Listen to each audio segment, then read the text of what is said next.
알면 편한 심리학, 알편심. 오늘의 이야기 시작합니다. 안녕하세요. 심리상담연구소 마음을 거닐다 소장 마거입니다. 안녕하세요. 이것저것 다 하는 심리학 박사 대박사입니다. 대박사님, 일주일 만인데요.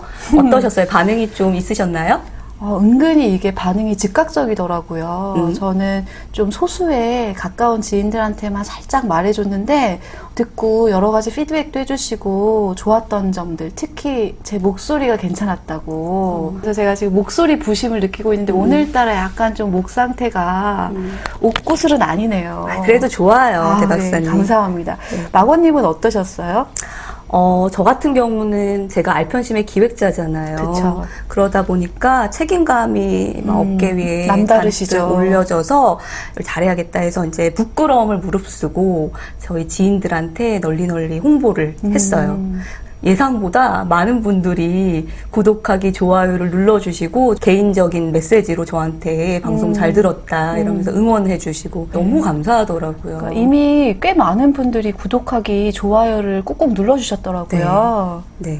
그래서 저희가 감사의 마음을 담아서 소소한 이벤트를 마련했죠. 맞아요. 저희가 댓글 창이 조금 허전한 느낌이 없지 않아 있어서 댓글을 달아주시는 분들 중에 3분, 무려 3분을 추첨해서 커피 쿠폰을 드리려고 합니다. 와우. 네. 좀 더 신나게 와우. 와우. 저희가 4월 15일 자정까지 댓글을 달아주시면 그 중에 3분을 추첨해서 16일에 저희가 추첨할 거거든요. 네. 추첨해서 3분께 좋은 커피 쿠폰을 드리겠습니다. 그래서 이 추첨이나 당첨하신 분들에 대한 정보나 이런 것들은 또 공지사항을 통해서 저희가 안내를 해드릴 테니까요. 저희 알편심 공지사항을 계속 지켜봐 주시길 바랍니다. 공지사항을 예의주시하셔야겠네요. 그렇죠. 네. 자, 그럼 이제 이 이벤트의 흥분을 살짝 가라앉히고 저희만 신난 거 아니죠? 그렇지 않아야 할 텐데요. 네. 오늘 이제 알편심으로 본격적으로 들어가 볼 텐데요. 오늘의 주제는 뭔가요, 마거님? 네. 오늘은 관계에 대해서 다뤄볼까 해요. 관계. 그러니까, 네. 일과 관계. 이거는 인간의 2가지 중요한 축이잖아요. 그렇죠. 저희가 지난 시간에는 이제 일, 과업, 성취에 대해서 했다면 오늘은 이제 다른 축으로 관계, 연애 관계일 수도 있고 결혼 생활일 수도 있고 또 친밀한 관계, 이런 네. 관계를 어떻게 하면 잘할 수 있을까, 이런 부분을 중점적으로 해서 이야기를 나눠볼까 합니다. 네, 맞아요. 대박사님 관계하면은 고민되는 부분들, 예전이든 지금이든 그런 거 있을까요? 그러니까 저 같은 경우는 평상시에는 굉장히 그냥 안정적이고 편안한 관계를 맺는 편이거든요. 그런데 연인 관계라던가 되게 친밀한 관계에서는 사실 불안정한 모습이 좀 많았던 것 같아요. 그래요. 예전을 생각하면은 대박사님은 참 겉으로 보면 되게 안정되어 있고 평온해 보이거든요. 근데 속은 그렇지 않았던 것 같아요. 그래서 저의 본 모습을 아는 그 과거의 그분들 남편 진짜 이래서 제가 남편한테 꼭 말해야 하나 이런 거 고민했었는데요. 네. 다 알고 결혼한 거 아니에요? 모릅니다. 그래요? 네, 근데 어쨌든 예전에 여러 가지 관계들을 생각해 보면 그 속에서 저는 굉장히 불안해하기도 하고 또 말도 안 되는 걸로 트집 잡기도 하고 화내기도 하고 그랬던 것 같아요. 물론 지금도 어떤 부분에서는 그런 관계가 반복되는 측면들도 있고요. 근데 저뿐만 아니라 많은 분들이 아마 특히 친밀한 관계, 깊은 관계에서 내가 왜 이럴까? 나 원래 이런 사람은 아닌데 왜 이 관계에서만 유독 나는 이렇게 좀 못난이 같을까 하는 고민들을 좀 많이 하실 것 같아요. 맞아요. 실제 상담에서도 지금 대박사님이 하신 고민들을 가지고 오시는 분들이 꽤 많아요. 그러니까 연애든 결혼이든 또는 내가 중요하게 생각하는 관계든 관계를 잘하고 싶은데 그 관계에서 불안을 느끼고 또 상대방을 괴롭게 하는 것 같고 자신도 괴로워서 고민을 하시고 맞아요. 어려움을 겪는 분들이 참 많으신 것 같아요. 네. 사실 사랑한다는 거, 어떤 관계를 맺는다는 건 우리가 행복하고 싶어서 하는 건데 맞아요. 때때로 이 관계가 우리를 가장 불행한 순간으로 몰아넣기도 하잖아요. 참 사람들은 왜 이렇게 불안정한 관계를 반복하게 되는 걸까요? 네. 우선은 저는 이런 생각도 해봐요. 관계라는 거는 기본적으로 불안을 수반하는 것이다. 인간의 본질적 불안이다라는 생각을 해보거든요. 그러니까 사랑, 어떤 이런 친밀한 관계라는 것은 뭐 행복, 기쁨, 그리고 무엇보다 특별한 감정을 수반하는 관계잖아요. 그렇죠. 그러니까 근데 우리가 좋은 거를 갖게 되면 어떤 마음이 들어요, 인간이? 이거를 놓치면 어떡하나. 놓치면 어떡하나. 잃으면 어떡하나. 이런 불안을 갖게 되거든요. 그래서 빛과 그림자처럼 그런 행복의 이면에는 그 찬란한 기쁨이 신기루처럼 이렇게 사라질까. 이런 두려움이 수반될 수 있는 것 같아요. 뭐 물론 바람직하지는 않지만 그런 불안이 있는 거고 그 불안을 내면에 간직하지 못하고 이제 상대한테 투사하거나 뭐 의심하거나 집착하거나 또는 구속하거나 이런 행동을 보이기도 한다는 거죠. 그러니까 불안이 하나도 없는 관계라는 거는 있을 수가 없죠, 사실은. 그렇죠. 내가 그런 좋아하는 만큼 좋아하나 저 사람도? 뭐 이런 그렇죠. 것들을 항상 우리는 가늠하고 또 불안해하니까요. 네, 그래서 불안한 것 자체를 아주 나쁘게 볼 것만은 아니라는 거를 우선은 조금 말씀을 드리고 싶어요. 불안은 굉장히 자연스러운 감정이다. 네, 그래서 그 자연스러운 감정을 수용하고 조절할 수 있는 게 중요한 것 같아요. 아, 그 부분이 굉장히 중요하네요. 사실 관계에서 불안할 때 우리는 그게 불안인지 모르고 내 속에 있는 불안인지 모르고 막 상대방을 비난하거나 질투하거나 막 이러는데 그러지는 말자는 얘기를 오늘 하게 되는 거군요. 그렇죠. 네. 이 관계의 본질이 뭐냐라고 물으신다면 저는 애착을 소개하고 싶어요. 물론 그 심리학을 잘 모르시는 분들이라도 애착이라는 단어 자체는 굉장히 익숙하실 텐데요. 그렇죠. 네. 이 애착이라는 거를 쉽게 말하면 어떤 대상에게 느끼는 강렬한, 끈끈한 어떤 정서적인 경험일 거예요. 그래서 애착이 잘 형성된 사람들도 있고, 애착이 불안정하거나, 뭔가 잘 형성되지 않아서 애착이 없다라고도 말할 수 있는 그런 형태를 보이는 사람들도 있을 거예요. 저는 이 애착을 떠올리면 어떤 이미지가 떠오르냐면요.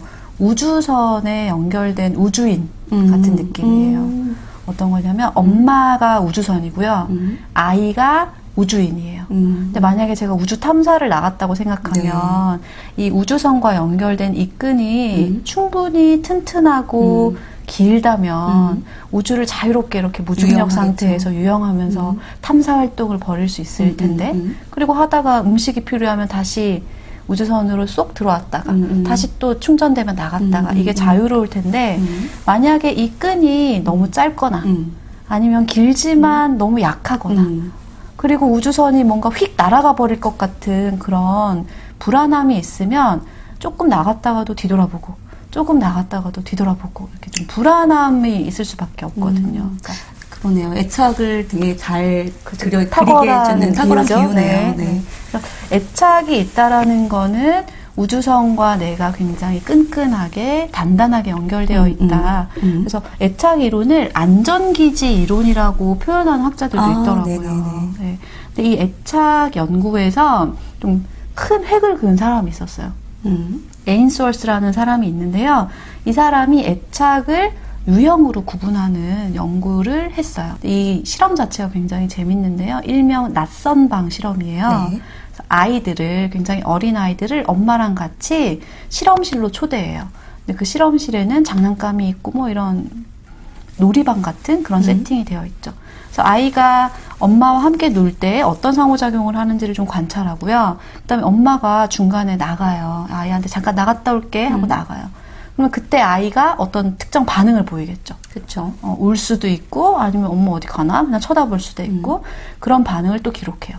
그리고 낯선 사람이 와서 달래줬을 때 어떤 식으로 반응하는지도 살펴봐요. 좀 시간이 지나면 엄마가 돌아와요. 돌아왔을 때 엄마를 어떻게 맞이하는가, 엄마가 온 다음에 아이는 어떤 상태가 되는가 이런 것들을 종합적으로 관찰을 해봤어요. 네. 그랬더니 크게 3가지 유형의 애착이 있더래요. 네. 아마 이거 많이들 들어보셨을 텐데요. 첫 번째가 안정애착입니다. 네. 안정애착 아이들은 엄마랑 있을 때 굉장히 자유롭게 장난감을 새로운 걸 막 탐색하고 신나게 놀고요. 엄마가 떠나면은 좀 놀라기도 하고 불안해하기도 해요. 그럴 수 있죠. 그렇죠. 엄마가 네. 갑자기 사라지니까. 네. 그렇지만 누군가가 달래주면 좀 안정을 찾고 또 잘 놀아요. 그리고 엄마가 돌아왔을 때 되게 반가워하거나 아니면 일시적으로는 엄마 어디 갔다 왔냐고 막 화를 내기도 하지만 엄마 품에 쏙 안겨서 이렇게 안정을 찾고 또 놀이에 복귀하는 그런 모습을 보여요. 네. 그러니까 쉽게 말하면 안정애착은 엄마에 대한 믿음이 있으니까 그리고 엄마를 좋아하니까 그렇죠. 눈에 안 보이면 보고 싶고 앞에 오면 또 좋아지고 이런 자연스러운 감정이 흐르는 그런 관계. 네. 그리고 엄마가 어디로 멀리 이렇게 나갔어도 엄마는 어딘가에 있어라는 그렇죠. 날 믿음이 버리고 있어요. 가지 않아라는 네. 믿음을 갖고 있는 거네요. 그러니까 누군가 달래줬을 때 달래지는 거죠. 그렇죠. 근데 반면에 불안정한 애착을 보이는 아이들은 두 가지 유형이 있었는데요. 첫 번째로는 회피형이라고 부르는 아이들이 있었어요. 이 아이들은 엄마가 있을 때도 시큰둥하고요. 엄마가 나가도 시큰둥하고요. 엄마가 돌아와도 시큰둥해요. 늘 시큰둥이네요. 네, 그래서 표면적으로 보면 아이들이 별로 스트레스를 받는 것처럼 보이지가 않고 쉽게 말해서 굉장히 의연하고 독립적인 것처럼 독립적인 건강한 아이처럼 보여서 많은 분들이 이런 유형의 아이들을 되게 성숙한 아이, 오히려 안정적인 아이로 오해하시는데요. 실제로 콜티솔, 이런 스트레스 호르몬 수치를 재보면 얘네들이 제일 높다고 해요. 그러니까 실제로는 너무 불안하고 힘든 상황인데 그걸 표현할 수 없는 아이들인 거죠. 그래서 회피형이라고 해요. 네.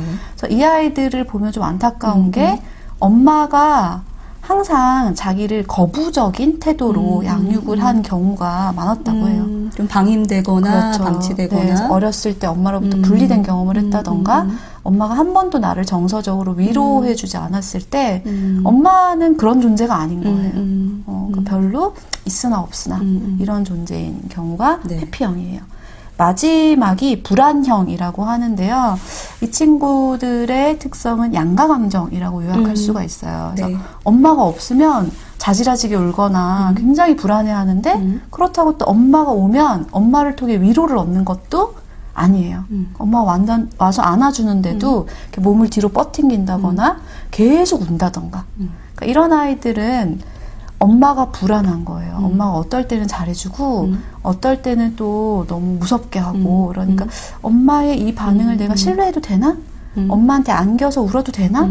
이런 신뢰가 좀 부족한 그런 유형이라고 볼 수 있을 거예요. 여기서 양가감정이라는 거는 두 가지 상충된 감정을 말씀하시는 맞아요. 거죠? 네, 두 가지 감정을 느낀다는 거죠.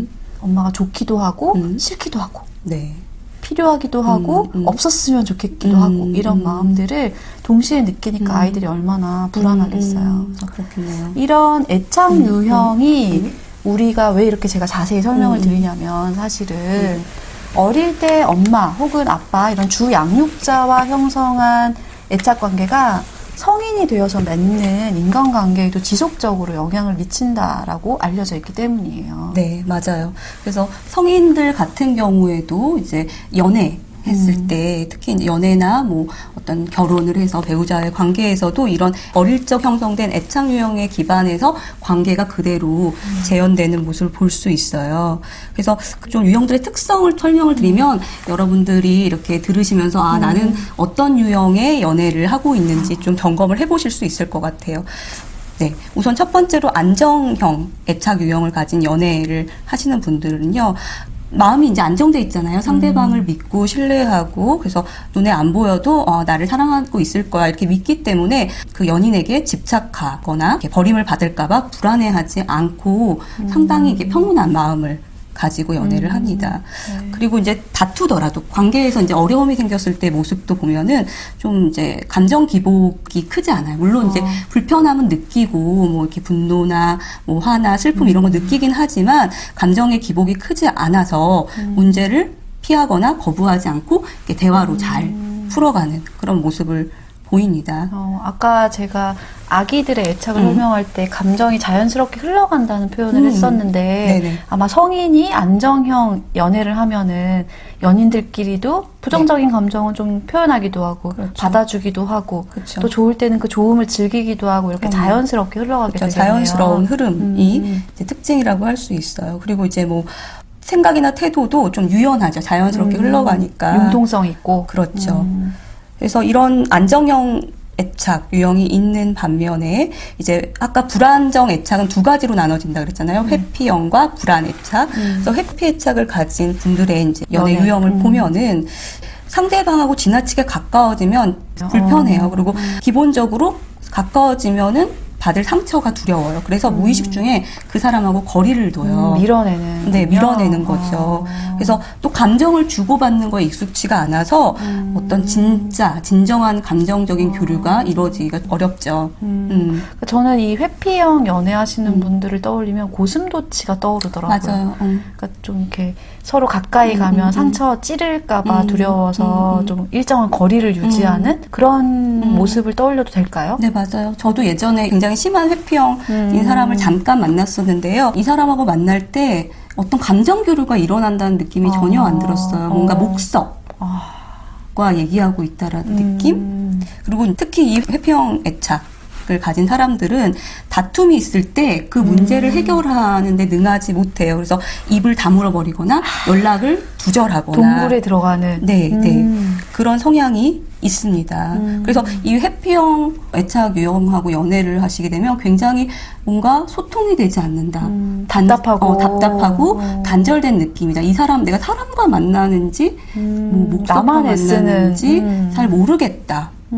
이런 혼자 연애하는 느낌이겠네요. 가지게 되고 사실은 회피형 애착 유형 같은 경우는 잘 연애 관계에도 잘 뛰어들지 않아요. 그렇죠. 아예 연애 자체를 거부하는 그런 사람들도 종종 있죠. 근데 그렇다고 해서 그 사람이 어떤 관계의 욕구가 아예 없는 건 또 아니에요. 어쩌면은 관계 욕구가 너무 높은데 망칠까봐 아니면 가까워지면은 내가 상처 입을까봐 오히려 거리를 두는, 그러니까 용기를 내지 못하는 안타깝네요. 거죠. 네. 그리고 마지막으로 불안형 애착을 가진 분들의 연애 유형을 보면은 늘 내 사랑을 확인해요. 이 사람이 나를 사랑하고 있는지 늘 확인해요. 그래서 나한테 조금이라도 소홀하면은 애정이 식었다고 생각하거나, 그 다음에 연락이 안 되면 막 온갖 상상을 하거나, 그리고 이 사람들의 또 특징이 있는데 어떤 불만이나 원하는 것이 있을 때 직접적으로 얘기하지 않아요, 잘. 알아맞혀봐라. 답정 너 스타일인 거죠. 그래서 상대방이 나를 사랑한다면 알아맞혀줘야 돼. 이러니까 소통이 좀 어렵고, 원하는 것이 뭔지 파악하기 좀 어려울 수도 있다라는 거죠.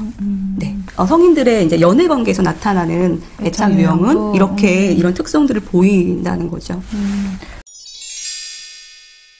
그럼 사실 애착으로 이런 연애를 설명하면 많은 분들이 마음속에 좀 실망스러움 혹은 좌절감을 느끼실 수도 있는 게 애착이라는 게 아주 아기 때부터 형성되는 거잖아요. 그쵸. 그럼 이미 내가 불안정 애착이면 나는 불안정한 연애를 할 수밖에 없는가 하는 의문? 또는 좌절? 좌절감을 느끼실 수 있을 것 같아요. 네. 그렇지만 그렇게 꼭 좌절하실 필요는 없다는 희망적인 소식을 전해드리고 싶어요.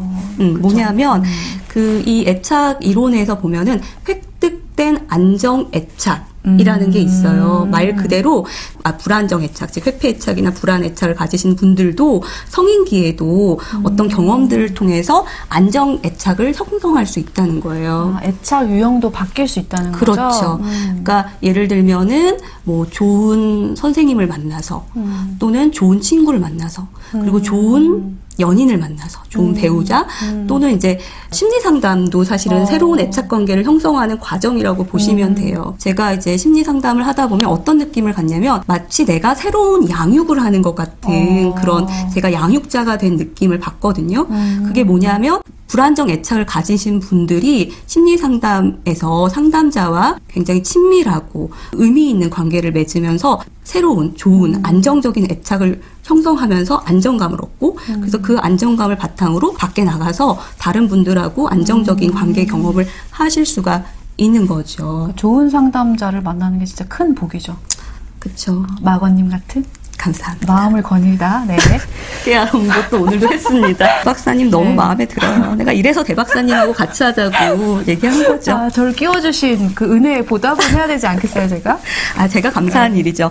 근데 제가 이제 상담도 상담이지만요. 저는 개인적으로는 연애가 이런 안정애착을 획득하는데 특효약이라고 생각해요. 맞아요. 사실 저도 우리 엄마가 들으면 속상하겠지만 일종의 불안정 애착이었던 것 같아요. 그러니까 초반에도 말했던 것처럼 연애를 할 때 좀 많이 불안해하고 겉으로는 불안한 티를 내지 않았지만 사실은 좀 불안해하고 약간 거리를 두고 이런 식의 연애를 해왔거든요. 근데 저희 남편을 만나면서 바뀌었어요.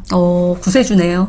아유, 그 정도, 그 정도 남편이 아니야? 너무 어깨 으쓱으쓱할 것 같은데, 저희 남편이 약간, 뭘 해도 괜찮아, 이런 반응을 보이는 사람이거든요. 그래서 저를 그냥 있는 그대로, 그냥, 네가 뭘 하든, 네가 하고 싶으면 괜찮아, 아유, 예뻐, 이렇게 받아들여 주니까 그 관계가 계속 쌓이고 쌓이다 보니까, 그냥 제가 약간 더 편안해지는 관계에서 좀 의심하거나 집착하거나 불안해하지 않고 좀 저를 맡길 수 있는 그런 관계가 된 것 같더라고요. 맞아요. 저도 상담에서 물론 상담자로서 제가 새로운 애착 경험을 형성하도록 도와주긴 하지만 굉장히 중요하게 생각하는 거는 밖에서 정말 좋은 관계, 특히 이제 연애 시기가 있는 아직 결혼을 하지 않는 분들한테는 좋은 관계를 맺어서 좋은 경험을 하게 되면은 당신의 불안정 애착이 많이 나아질 거라고 이렇게 얘기하곤 해요.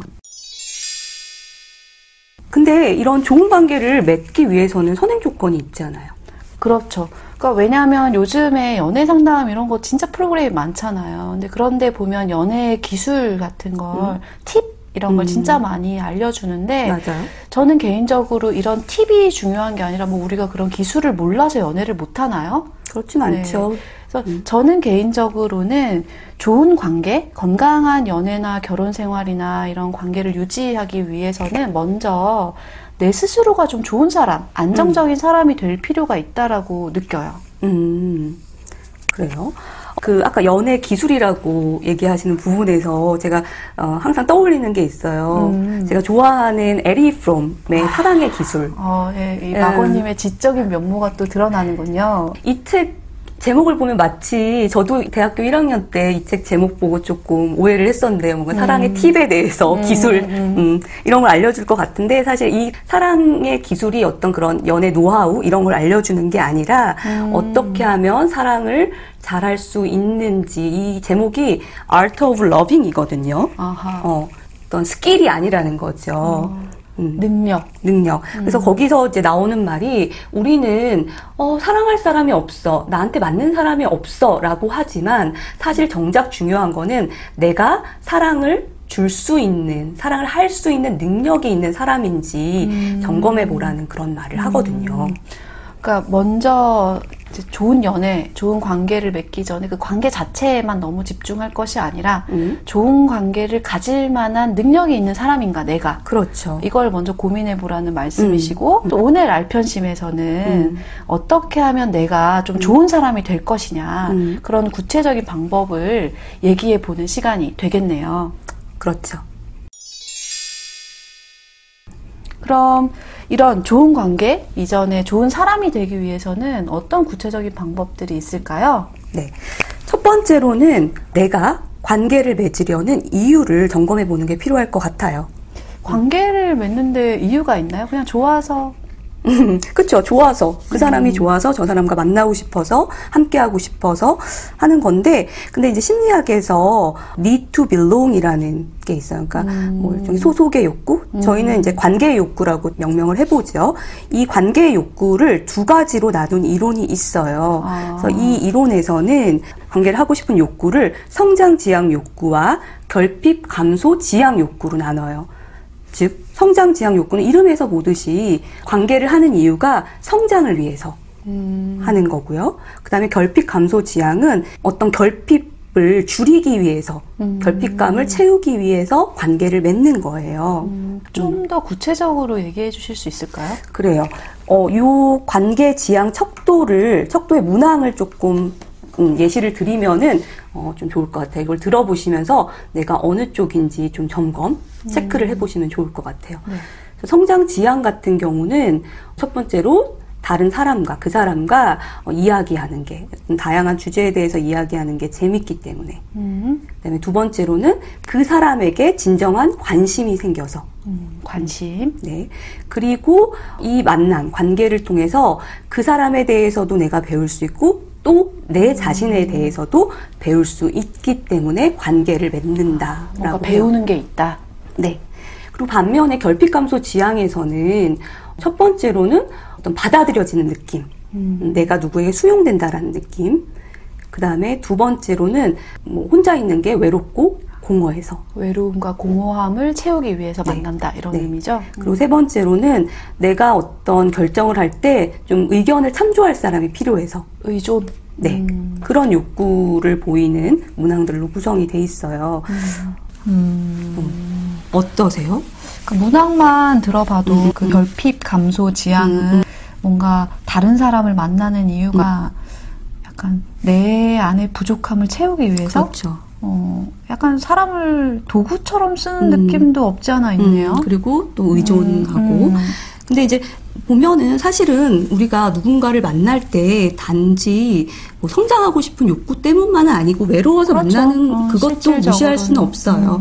그러나 이런 욕구 때문에만 사람을 만난다면은 결국은 좀 관계가 좀 공허해지고 좀 이제 불안해지고 나쁜 이제 결과로 이루어질 수 있다는 거죠. 그래서 그러니까 외롭지는 않을 수 있지만 행복하지 않은 연애를 할 수도 있겠네요. 그래서 기본적으로 이제 연애에서 그 결핍을 감수하고자 하는 동기도 없을 수는 없지만 성장 지향 동기가 크면 클수록 건강한 연애를 할 수 있다라는 거예요.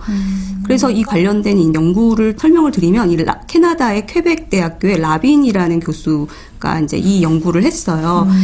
이 결핍 감소 지향 욕구를 가진 사람들하고 그다음에 성장 지향 욕구를 가진 사람들을 이제 비교를 해봤는데 결핍 감소 지향 욕구를 가진 사람들은 뭐 관계 불안, 그다음 외로움, 낮은 자존감 이런 걸 가지고 있는 걸로 나타나요. 근데 역설적인 것은 이 결핍 감소 지향 소속 욕구를 가진 사람들이 관계 맺는 이유가 뭐였어요? 그런 걸 없애려고. 그렇죠. 혼자 있고 싶지 않아서. 근데 그런 걸 가지고 관계를 맺다 보면 자기가 원하는 바와 굉장히 멀어지게 되는 거예요. 오히려 외롭고 그리고 더 불안을 느끼고 그걸 더 채우기 위해서 더 집착하고 이런 결과를 맺게 된다는 거죠. 그러니까 사실은 내가 외롭지 않기 위해서 누군가를 만나는데 만나면 만날수록 더 외로워지는 그렇죠. 그런 경향이 확인됐다는 말씀이시죠? 그리고 반면에 성장 지향 욕구를 가진 사람들은 관계에서도 안정감을 느끼고 심리적인 만족감, 그럼 심리적인 건강을 느끼는 걸로 이 연구에서 밝혀졌어요. 그러니까 다른 사람에 대해서 진정한 관심, 그리고 배려, 그리고 함께하면서 느끼는 그런 배우게 되는 것, 그다음에 성장하고 싶다라는 동기에서 비롯된 그런 관계를 맺게 되면은 결핍감보다는 충족감을 더 많이 느끼면서 행복한 연애를 할 수 있다는 거죠. 그러니까 너무 나의 결핍에 초점을 맞추는 이기적인 어떤 동기보다는 정말 상대방을 진심으로 궁금해하고 상대방과 함께 성장하려고 하는 그런 마음이 좋은 관계를 만든 핵심이라는 그런 얘기네요. 네. 그리고 또 이걸 들으니 또 성장 지향이구나. 역시. 그렇죠. 저희가 마인드셋, 성장 마인드셋 얘기를 했었는데 그거랑도 좀 연결되는 그런 느낌이네요. 맞아요. 그러니까 이 관계도 변하고 성장하는 거다라고 생각을 하시는 분들은 좀 더 좋은 관계를 위해서 노력을 하겠죠. 근데 관계가 변하는 게 아니고 딱 정해져 있다라고 생각하시는 분들은 지금 만족스럽지 않으면 끝, 단절 뭐 이렇게 될 수 있는 가능성이 있겠죠. 그러니까 저 같은 경우도 성장 지향 욕구를 가지고 관계를 연애 관계를 맺었을 때 굉장히 만족감이 높고 좋은 경험들을 했던 것 같아요. 저도 대학생들이 이런 연애에 대해서 많이 고민하면서 자기 연애를 지속할까 말까 이런 고민 상담을 많이 해오거든요. 그럴 때 분명하게 좀 제시하는 조건이 그 사람과의 관계를 통해서 너희 둘이 함께 좀 더 좋은 사람이 되어가고 있는가 그거를 생각해 봐야 한다는 얘기를 많이 해줬었어요. 네, 근데 이게 사실은 성장 지향적 관점을 가져라 이런 얘기였었네요. 그러네요. 그래서 이제 관계에서 불안이 높고 집착과 구속을 하면서 이제 괴로우신 분들은 그 내 관계의 이유와 동기를 좀 점검해 보시면 좋을 것 같아요. 누군가 함께 하기 때문에 덜 외롭고 내가 채워지는 느낌을 받기도 하지요. 그게 나쁜 건 아니지만 그것만을 위해서 연애를 하는 거는 좀 이런 느낌이 들어요. 망망대해에서 물이 없어서 이제 막 갈증이 나니까 막 바닷물을 막 마셔요. 아, 바닷물 마시는 느낌이군요. 네, 그러면 전 바닷물을 수영하다가 마셔본 적은 있지만 막 펌하신 적은 없어서 잘 모르겠는데 그러니까 그런 적은 없는데 바닷물을 마시면 더 큰 나중에 갈등에 그렇죠. 시달리게 되잖아요. 이제 연애의 목적이 성장 지향 동기도 있다. 만약 결핍 감소 지향의 욕구를 가졌던 분이라면 성장 지향 동기도 있다라는 거를 염두에 두시고 그쪽으로 성장 지향으로 바꿔 나가도록 좀 노력을 해보시면은 건강한 연애를 위한 좀 출발점이 되실 수 있을 것 같아요. 그 말이 진짜 와닿네요. 내가 목마르다고 바닷물을 막 퍼마시지 않는 것처럼 우리의 관계도 단순히 외로움을 채우기 위해 허겁지겁 관계를 맺고 있는 건 아닌지 좀 점검해보면 좋을 것 같다는 그런 생각이 들고요. 네. 그런데 이렇게 좀 성장 지향의 연애를 하지 못하는 좀 개인적인 이유도 있지 않나요? 그러니까 일종의 이제 자존감일 수 있겠죠. 그러니까 자존감이라는 거는 스스로 자기를 가치 있게 여기고 존중해주는 마음이에요. 그래서 자존감이 낮은 사람은 앞에서 말한 결핍 감소 동기를 가지고 있을 가능성이 높아요. 그리고 실제로 아까 소개해드린 라빈의 연구에서도 낮은 자존감하고 결핍 감소 지향 동기가 굉장히 상관관계가 높이 나왔습니다. 그러니까 스스로가 부족하다라고 느끼는 사람들이 그 부족함을 채우려는 동기를 갖게 된다는 그렇죠. 그런 설명이겠네요. 네. 그러면 저희가 이제 좋은 관계를 맺기 위해서는 제 스스로가 좋은 사람이 되기 위해서는 먼저 좀 나의 자존감을 점검하고 자존감을 높이려는 노력을 하는 것이 좀 필요하겠네요. 네, 그렇죠. 저는 이제 사랑과 이 자존감을 얘기할 때마다 떠오르는 책이 있어요. 또 이렇게 제가 책을 소개할 생각을 하니까 굉장히 지적인 사람이 된 것 같은. 책 넘기는 소리 좀 들려주세요. 네, 들리시나요, 그렇죠. 여러분? 네. 제가 들고 있는 책은 알랭드 보통 여러분들 많이 좋아하실 텐데요. 사랑의 연금술사죠. 그렇죠. 제가 또 젊은 시절을 함께 했던 이 알랭드 보통의 왜 나는 너를 사랑하는가라는 책이 있어요. 그래서 그 책에서 좀 자존감이 낮은 사람들이 어떻게 연애를 대하는가, 그 대인관계를 어떻게 하는가를 보여주는 구절이 있어서 제가 좀 낭독해드리겠습니다. 네. 또랑또랑한 목소리로. 네.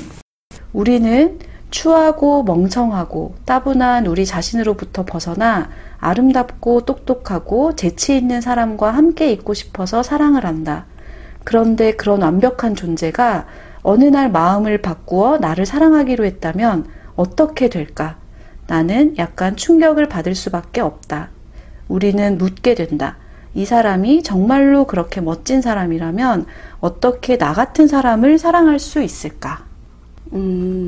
그러니까 내가 어떤 사람을 좋아해서 그 사람과 사랑에 빠지고 관계를 맺게 되는 것까지는 좋은데 그쵸. 그 뒤로 불안해진다는 거죠. 저 사람이 나를 사랑하는 건 저 사람이 뭔가 부족한 거 아니야? 그렇죠. 내가 부족하다라고 느끼니까 나 자신을 나 같은 사람을 사랑하는 저 사람은 도대체 뭐야?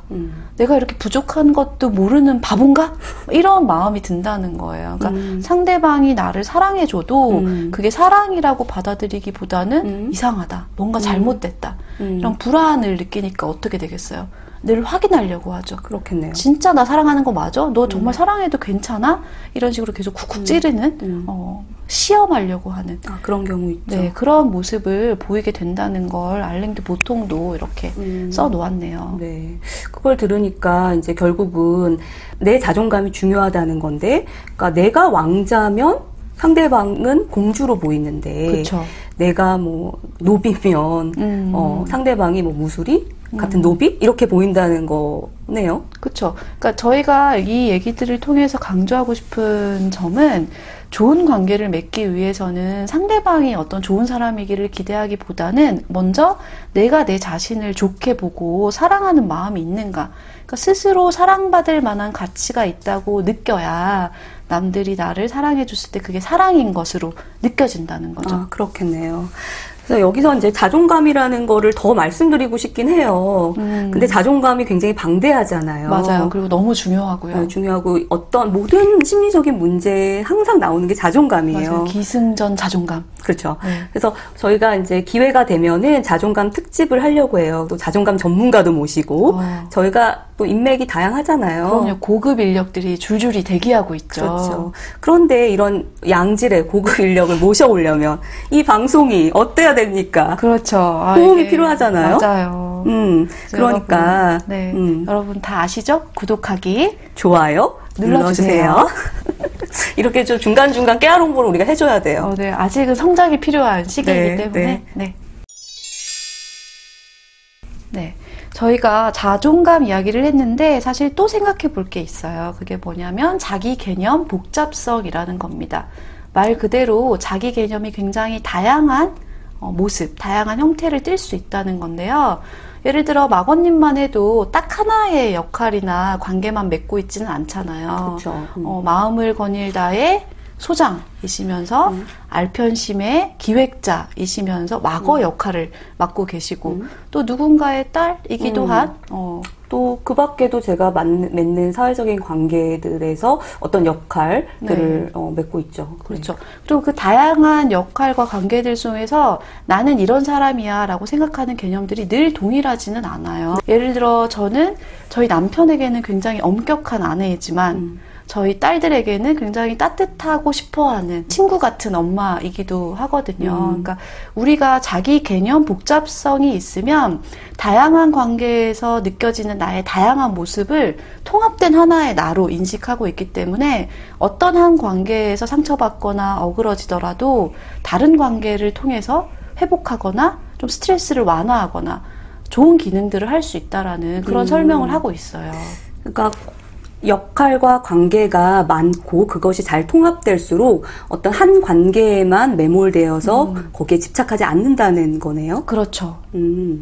그 얘기를 들으니까 떠오르는 게 있는데 대학 때 그 CC하던 애들 있잖아요. 그런 그렇죠. 걔네들이 이렇게 특히나 대학교 1학년 때 다른 관계를 맺기 전에 둘이 바퀴벌레처럼 그렇게 붙어 다니다가 이제 방학 때 지나고선 헤어져요. 그리고 나면은 둘이 이렇게 사라져 버려요. 맞아요. 그래서 뭐 그 중에 한 명만 까방에 오고 한 명은 아싸가 된다든지 뭐 이런 것들이 떠오르는데 그런 것도 이런 자기 개념 복잡성으로 설명할 수 있죠. 자기 개념의 CC로서의 자기가 너무 강력하고 너무 큰 부분을 차지하고 있으니까 그게 사라지면 마치 내가 없어진 것 같은 그런 불안함을 경험할 수도 있는 거죠. 근데 혹시 마건님 얘기인가요?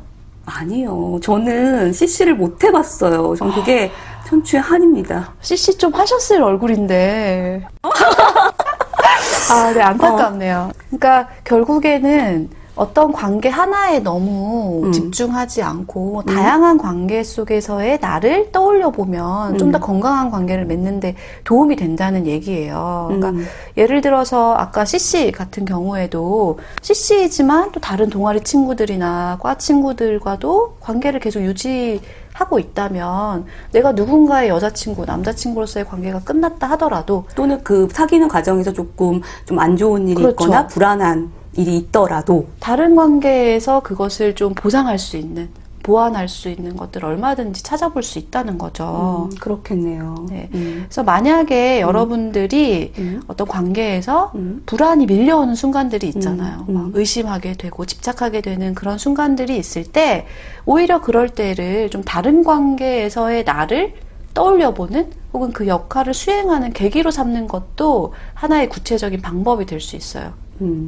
그러니까 이제 이 파트를 좀 정리를 해보면 자기를 구성하고 있는 정체성, 그러니까 역할뿐만 아니라 관계 이런 것들을 여러 가지로 확장해 보는 게 중요하다는 얘기고 이게 이제 좋은 관계를 맺는데 도움이 되는 세 번째 방법이라고 말할 수 있겠네요. 맞아요.